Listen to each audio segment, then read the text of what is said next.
We are here with Rayni Williams. It's another episode of Real Talk with the Queen of Truesdale. And you today, Rayni, are going to take us inside the Edition Penthouse, which you have a sordid history with this penthouse. Yes. What happened? We sold it to a great couple, and then they had a baby. And it's actually still conducive for a family, but they've decided to move on to a single family residence. So it's back on the market. Lightly lived in. It's practically lightly lived in. Very lightly lived in, judging from these pictures. So when you move into the Edition Penthouse, what do you get? What are all the luxury amenities that you receive?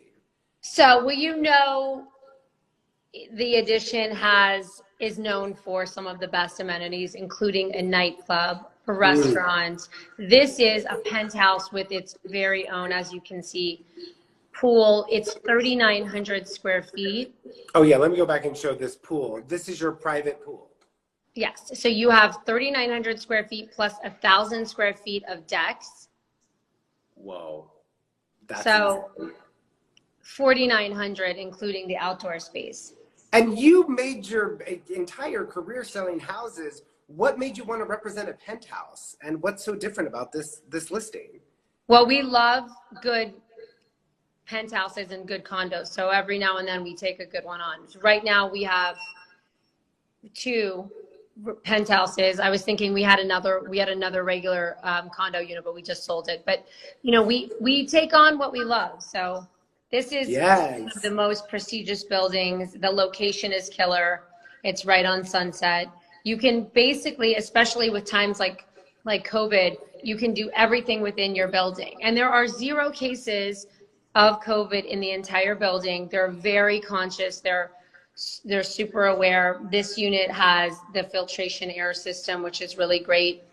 And you know, basically are living in the sky in a home. Wow, incredible. Isn't that beautiful? Every time I'm there, it makes me so happy. It makes me want to live in a condo. When I went to the penthouse, I didn't even get to see this one. How many penthouses are there? And what? There are only 2. There you go. Just so 2. This one's on the left or the right? This one is on the left. Look at the penthouse at night. You think it looks good during the day. Look at it light up at night. I would only show this unit at night. Yeah, I know. I agree. It's spectacular at night. So condo buyers, who are they, Rayni? And what are they looking for right now in COVID? Are they looking for safety?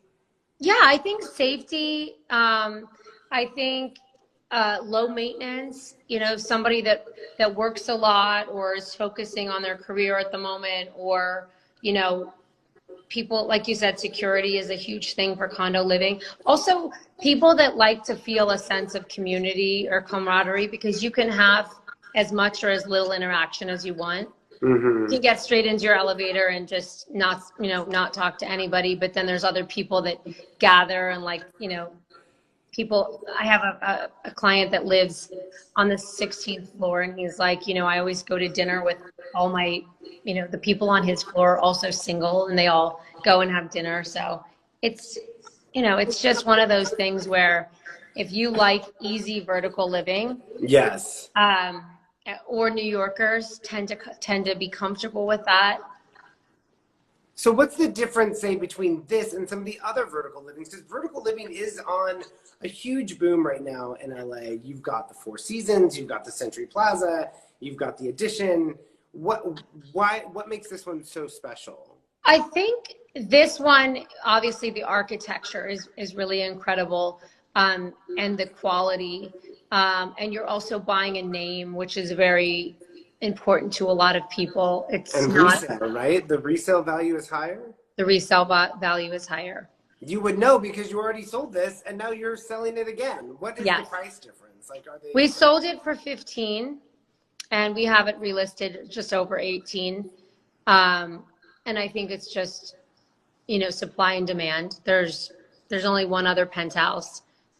There's not a lot of buildings like this. They're not building a lot more buildings like this because Los Angeles is not vertical. So it really isn't. And so with this, you say the price is because of the demand. A lot of penthouses in the city, like you said, there's only a few. And I really love the Edition because of the location. You're right on Sunset and it's just stunning. So who have you shown it to? Because I feel like you've had this as a pocket for a while. I mean, you can't ask me that. I'm going to tell Fine. you that. Fine. Then let's go. So it's listed for 18. What demographic I can tell you? You know, Oh, sorry. Okay. What kind of profession are they in? Okay, you don't want names and phone numbers. You just want a roundabout. You know, yes. We actually just had a really big tech. It was a couple. I think they're about to get married from Silicon Valley. They're very interested.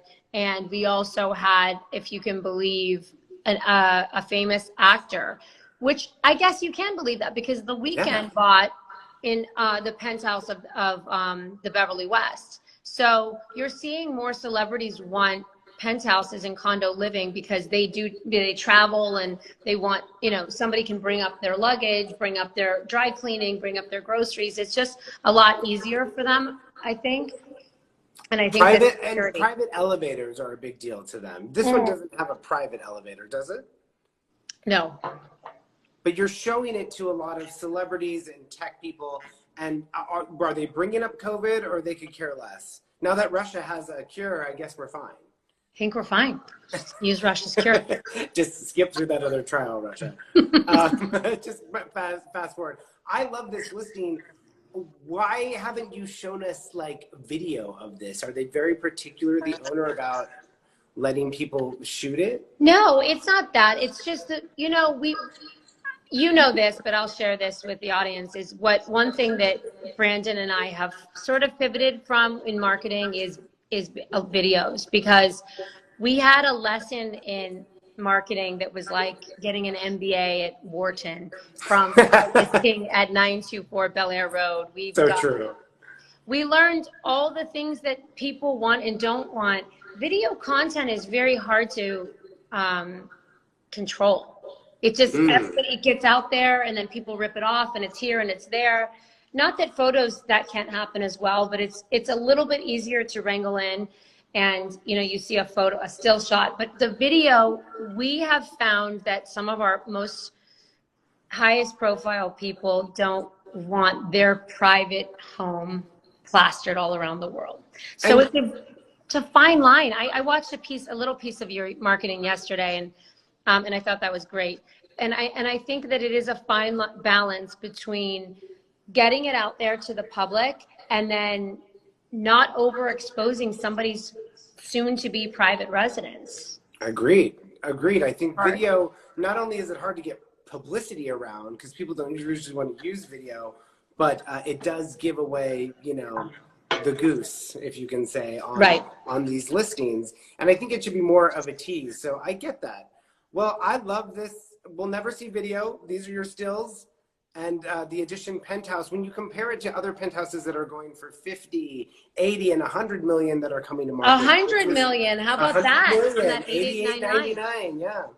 But that's if you took both penthouses and combined them. So that's both of them together. Yeah, same thing with the Edition. Like, they have two penthouses. If you combined both of them, it still wouldn't be over 100 million. This is a steal for 18.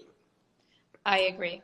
I love it. Well, let's go to our next segment, Rayni's crystal ball. Rayni, this is where you look into your crystal ball to predict the futures. Are you ready? I know you're very spiritual.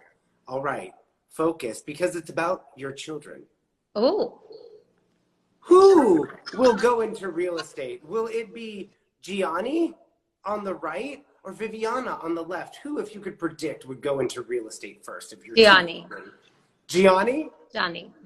Yeah, I love the video of him taking a call with Jason Summers. Jason Summers. He's already the expediter. Yeah. Look how adorable her kids are. You guys are going to die. Next one.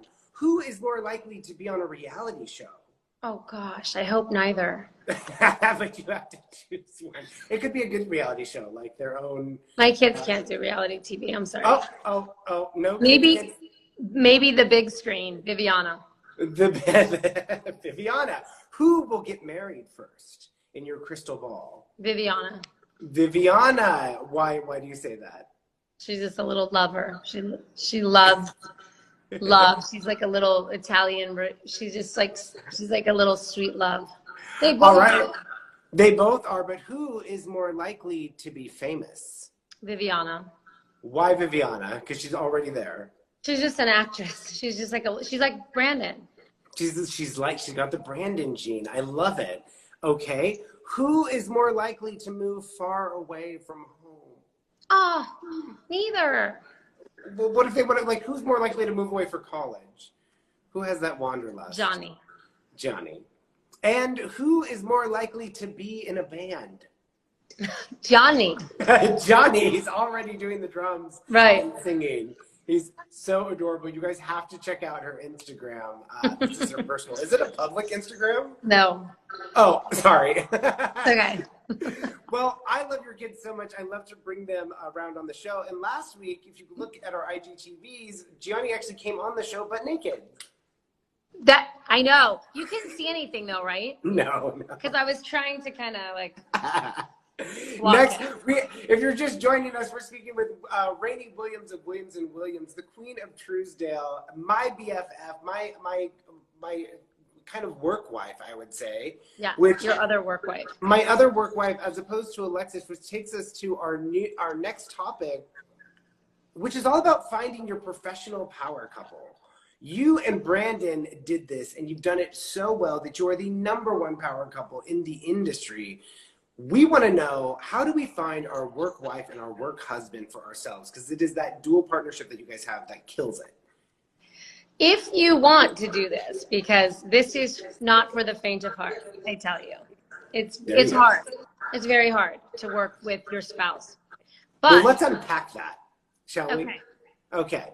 So let's say we want to do this. Like, I have a work wife, Alexis. So name 3 work spouse traits that we should look for in a partner. Okay. I would say the first work trait you want to find in your partner is it needs to be an opposite trait of you. So if you're both doing the same thing and you both bring the same thing to the table, it's not as beneficial. So for instance, I'm more of a grounding force and Brandon's more of an air force. He's more bigger than life, and he's more aggressive in a lot of ways, and I'm more of like, he pulls up, I pull down, and it creates a balance. Nice. And so #1 is you want to look for somebody that brings to the table what you don't have. I would say #2, communication.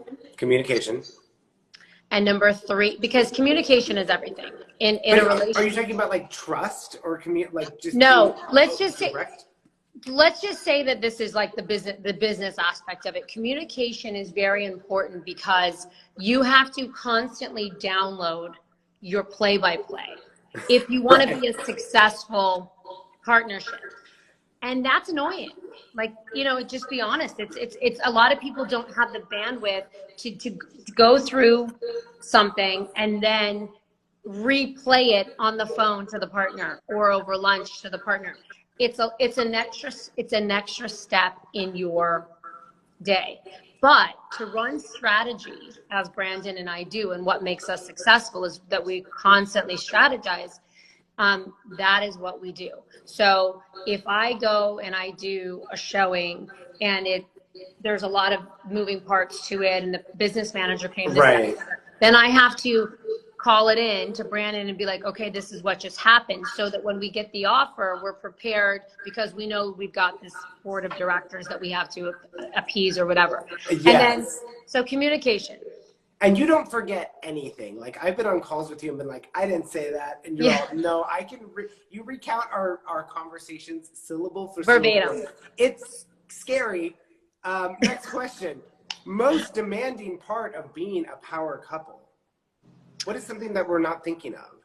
The most demanding part is constantly being with the same person over and over, and basically the monotony of that, and also you get on each other's nerves. It's impossible not to, because you're there when they're hungry, you're there when they're tired, you're there when they're in a bad mood, you're there when she's on her menstrual cycle, you're there when they whatever, and you're there in each other's space, so you become the punching bag.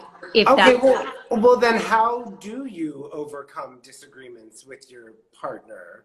Well, that's why clear communication is really important, because if you can really communicate and say, Stephen's laughing, if you can say, like, I'm having a really bad day and I need to, you know, just kind of like, I need a minute. Or sometimes Brandon will say to me, like, just, I can't, you know, I just can't like talk about this anymore. Right. So you have to have boundaries to the best of your ability, but you know, you really have to talk a lot, and that's annoying.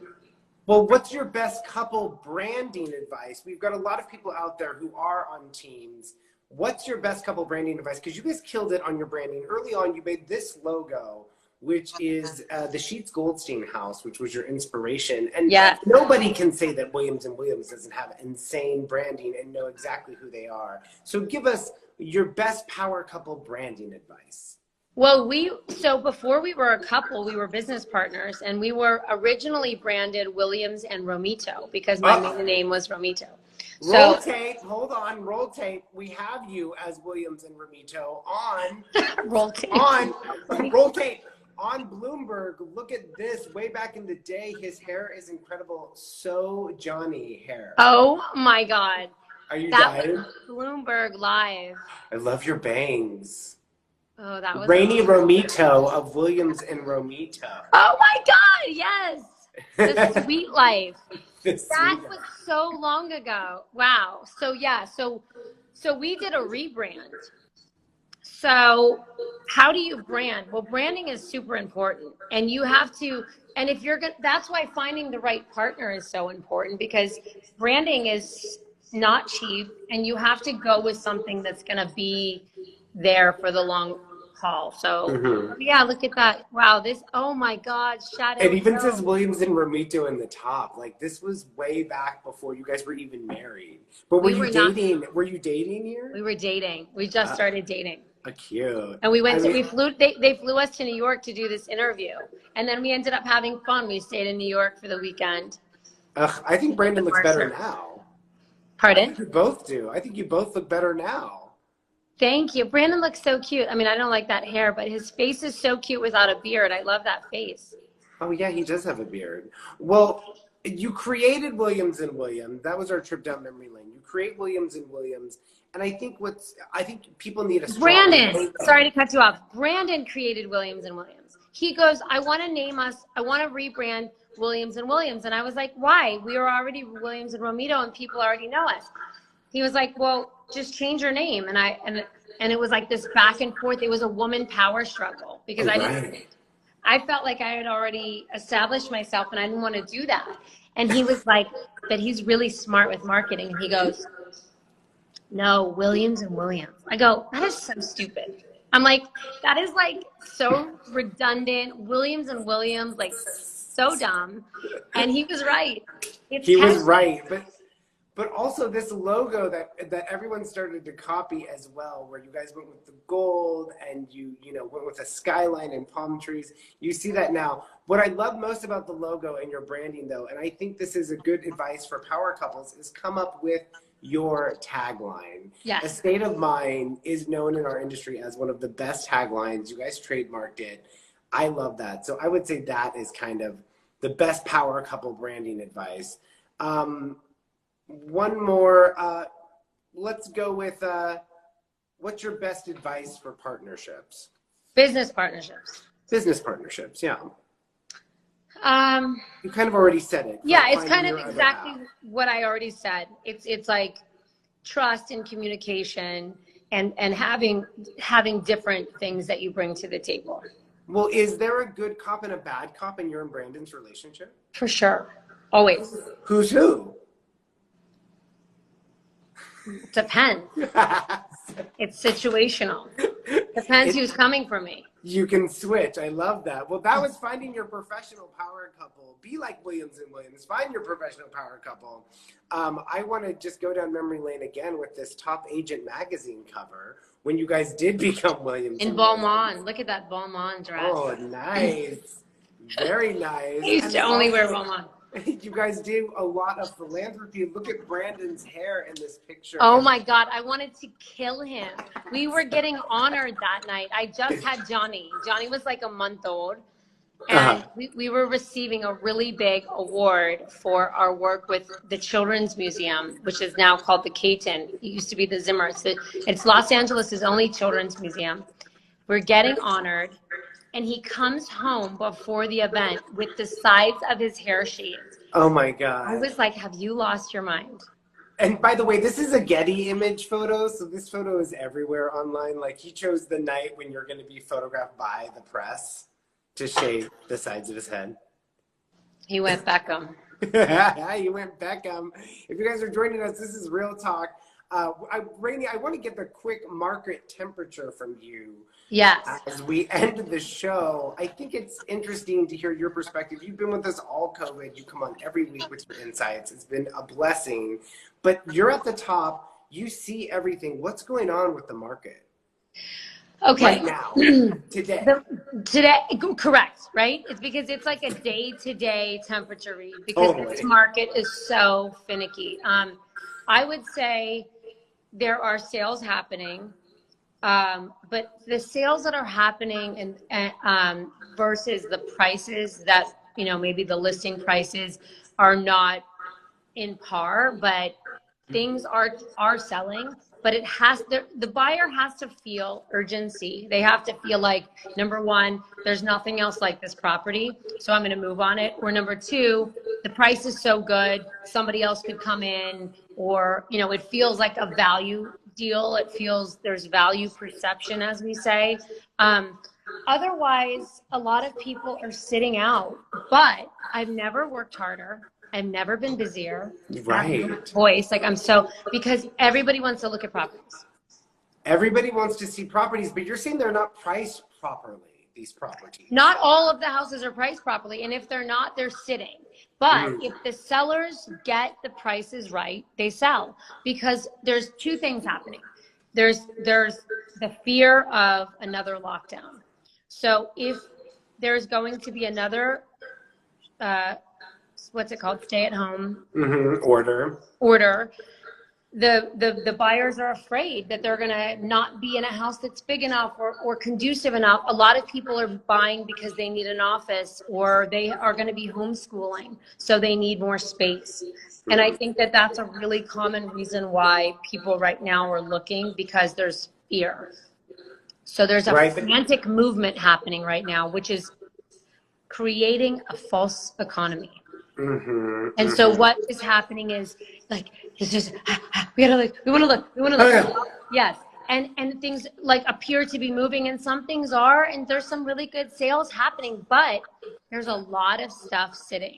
So my prediction, a lot of stuff sitting. A lot. And I think I have the inside track into what you're going to list, and pricing is so key because we don't want it to sit. Pricing is everything. And if a seller is smart, then what a seller will do is reduce the price. You guys, this is by what though? By 20%? By whatever it takes, because it is not rocket science. If you have your house on the market and it's not selling, it's not because your agent didn't put an ad in a magazine in Palm Beach where people aren't even flying here from. It's not because your house wasn't featured, on Real Talk. It's because your price is too high. Because sellers need to line up with the actual market. But when I tell you that there's frenzy, and there's people think that because they're getting showings or they hear that their neighbor sold, we are in a false economy right now. We have to be honest with what we're really in, and we are in a recession. Yeah. Whoa. You're the first person I've ever heard to actually say that this entire We are in a recession. It's not coming. It's going to be worse, but we are actually in it. It's a great time to buy, and it's a great time to sell, but you have to be priced correctly. Rayni, why is it a great time today? I mean, listen, we have to keep it real if you want to transact. Otherwise, and the conversations are hard. Every day I have to have a hard conversation. And I feel like you know, the sellers just don't want to hear it. But if you're not honest with the seller, then things are going to get worse and people are going to, you know, not sell and months are going to go on and then they're going to end up taking less money. So you have to sit down with your clients, even if it's not face to face. Most of my calls are, you know, on the phone or Zooms. I just did a Zoom presentation on Friday showing the statistics of why this property needed to be reduced significantly.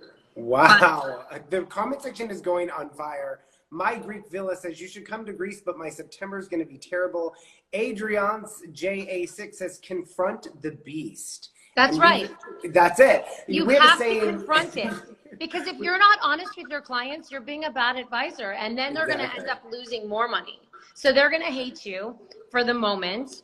And then, you know, they're going to hate you anyway in 6 months when it hasn't sold. So you recently dropped the price. Let's give an example. You recently dropped the price of one of your listings. What was that conversation, a penthouse listing on Lush, what was that conversation like with your seller? That was a big reduction. But yeah, it was. The conversation went like this. Let's not operate behind the market. Let's get in front of the market, because that's how you make swift power moves. Otherwise, you're just waiting and waiting and waiting, because the emotion of the buyers is still there because it's residential. It's not like commercial where there's no emotion. There's still emotion. It's your home. But they're not as emotional as they once were, because on one side, their logical brain is telling them, if we wait, we might get it for cheaper. So the way to transact right now in the state that we are in is to be price conscious and to look at how long you've been on the market. If you have not had written offers, reduce your price, because it's only the price. But there's not a magic formula, Rayni. We can't say like usually 10%. No. The magic formula is look to your comps. Ask your broker to bring you a comp analysis and look to your comps and be honest with yourself and say, this sold for this sold for this, and this sold for this. And we're here. So we're somewhere in the middle. Right. You know what I mean? And really just be honest. And then there's two ways to go. Once you find the comp, once you look at the comps, you either go with a little bit of fat, like this much fat, meat on the bone, like this, okay? Or you shave that off and you go, you just lean it out to like your leanest number. And then that is what usually gets the offers coming in. Because I love a meat comparison. I don't know. What do you want to compare it to? A runway? No, that makes total sense. The fat that people are putting on some of these listings, and you need to lean it out to respond to this market that's going on and to sell it and to move it. Rayni, you're a legend, Ferrugio says. Ha ha ha ha ha. Okay, that's an incredible market update from the queen herself. I mean, this is a master class in listing people. I hope you're paying attention. Let's take one question from the audience. It is from underscore Pratik Krisha. He was wanting to ask you this earlier, but we couldn't get to it. What advice would you give a brand new agent? Something you've learned over the years? I would say the best advice is work hard, be nice to people, because this is a people business. Right. And get rid of the idea that your weekends are for your partying, break or to have fun. Your weekends in real estate are to work, in the beginning especially. So that means when we get back to normal and there's Sunday open houses, drive around and look at everything, or, you know, drive around all of your neighborhoods and just look for opportunities, see who's building, talk to neighbors. You know, I told a young agent that I was, Grant Cardone literally says what you preach. Oh, we love Grant Cardone. He's a good friend of ours. Well, we sold his house in the Bird Streets many, many years ago. But what I was going to say was, when you're a new agent, the knowledge is power. So the more you know, the more powerful you are, the more people are going to come to you. So if you drive around, that's why I like to say, find your target neighborhood. I targeted Truesdale in 2006 when it wasn't that hot, wasn't that popular. And it was still turning over. And I would park at the end of Truesdale and I would walk. So I would kill two birds with one stone. I would exercise. Yes. And I would have my little, back then I had a BlackBerry, and I would put in the addresses of construction sites. And then I would, the next day, then I would go make books and drop off to them, to every construction site. And many of them were for owner users. But the best way to do it is to just know everything that's going on, and don't think about, like, make everything about real estate. So if you're a new agent, just work, and then take a little break, watch a movie or something like that, but make everything real estate. Amazing. What you read, what you consume, what you do, what you talk about.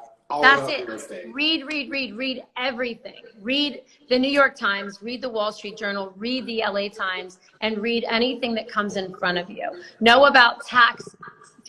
Know about, politics. Know about both sides of politics. Don't just know about the side that, that you believe in. Know about everything. Travel. Know when you're allowed. What's CoStar? It says read CoStar. I don't know what that is.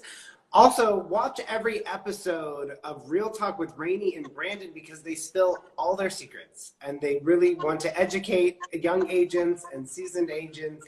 And I really appreciate you coming on every week, Rayni, and giving us a glimpse into not only your personal life, but how to succeed with your professional life. Well, thank you for having me. I love you, and I love talking to everybody. I love you so much. That's Rayni Williams. She's got to go sell houses. I've got to go work on her accounts. We'll all see you guys next week for another Tuesday with Williams and Williams. Thank you. I'm going to give you a good tour next week. Maybe Brandon will do it. Ooh, should we do it live? Yeah, we'll do a live tour. Ooh, okay, great. I'm super excited. I love you so much. Go ahead. Have a great day. Thank you so much. Bye. That's Rayni Williams, my queen of Truesdale. Thank you guys all for watching. If you're just joining us, you can catch the full episode of Real Talk on our IGTV. Just go to our IGTV feed and hit any episode you want to watch. There's some really great stuff from Williams and Williams.